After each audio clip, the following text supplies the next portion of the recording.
Olá, esse é o nosso quarto vídeo de uma série em que a gente está explorando um pouquinho conceitos sobre projetos de capital, o Capital Projects, e em especial a metodologia do Front-End Loading. No vídeo anterior a gente destacou um pouquinho a etapa de originação dos projetos e agora a gente vai falar um pouco das etapas de FEU1, FEU2 e FEU3.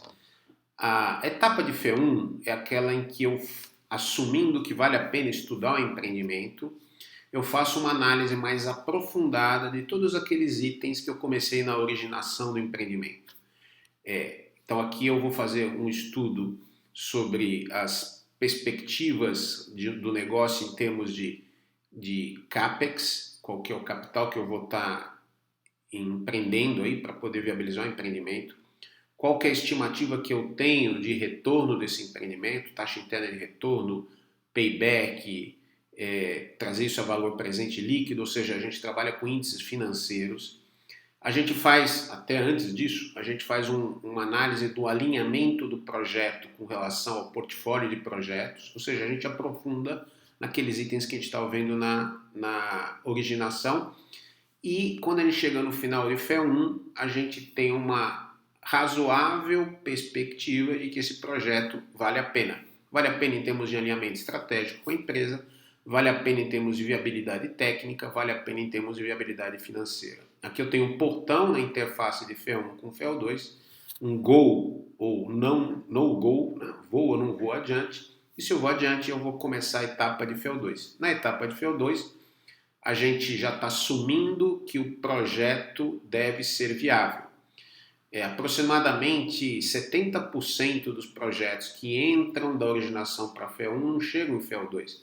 Em FE1 a gente tem aí uma grande peneira, justamente porque a gente vai ver que os projetos não estão estrategicamente alinhados, ou porque o custo é muito alto, extrapola o interesse da empresa, ou porque os riscos socioambientais são muito altos, ou ele é inviável do ponto de vista técnico, ou a tecnologia é muito incerta e assim por diante. Se eu passei para FEL2, o que a gente vai fazer em FEL2?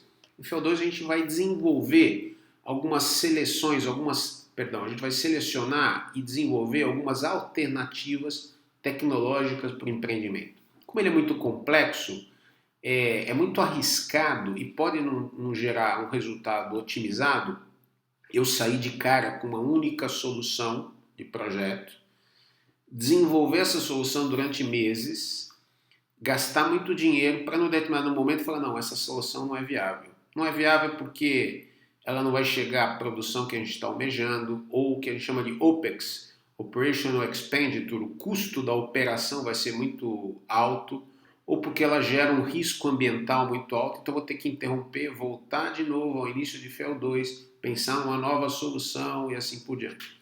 Então, essa conduta que a gente chama de point-based design, penso numa única solução, desenvolvo, se der sorte eu continuo com ela, senão eu tenho que interromper, abandonar a solução, voltar e fazer de novo.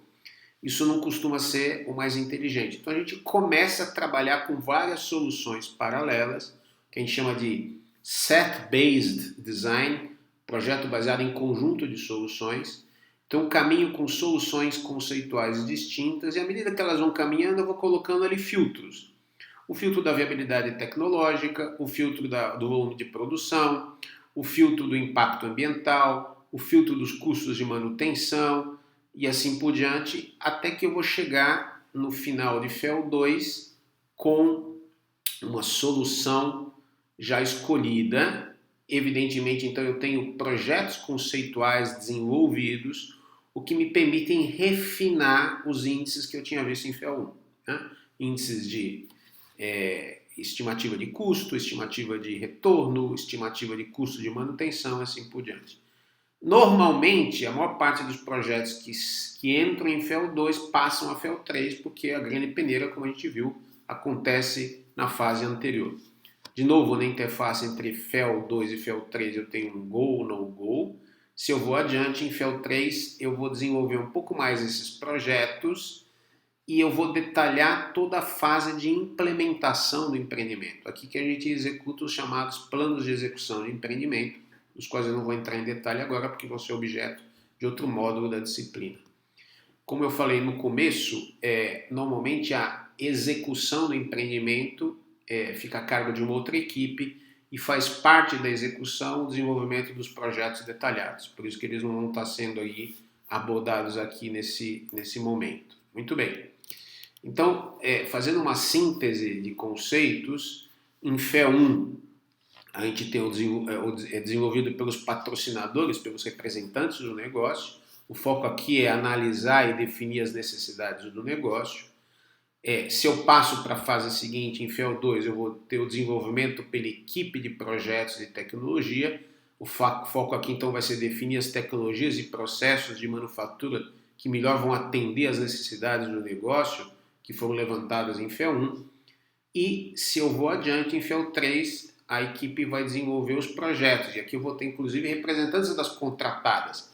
Porque como a gente está falando de um projeto que é altamente complexo, ele é necessariamente multidisciplinar, então eu vou ter especialistas em muitas coisas. Se eu estou pensando lá, como a gente falava nos primeiros vídeos, de uma planta siderúrgica, eu vou ter que contratar aquele que vai ser o fornecedor do alto forno. O alto forno eu não compro numa prateleira de supermercado, eu vou na gôndola do Carrefour, eu quero esse alto forno. Então ele vai ter que ser feito sob encomenda, significa que eu vou ter todo o projeto do alto forno, o projeto da fabricação, o projeto da instalação e assim por diante, vai envolver equipes especializadas. Se a gente está falando de mineração, a gente vai ter que ter estudos hidrológicos, estudos de prospecção, estudos geológicos e assim por diante. Então aqui o foco é completar o planejamento detalhado do projeto, de tal forma que a gente garanta o êxito aí daquilo que foi o estudo preliminar e desenvolva todo um plano de aquisições que vão ser feitas na fase seguinte. Eu queria deixar registrado que essa figura, assim como outras que estão nas anotações da aula, estão sendo uma citação do livro do Labadessa, Front-End Loading e Elementos Críticos do Sucesso em Projetos, que estão sendo citadas aqui com fonte reconhecida e exclusivamente para finalidade didática.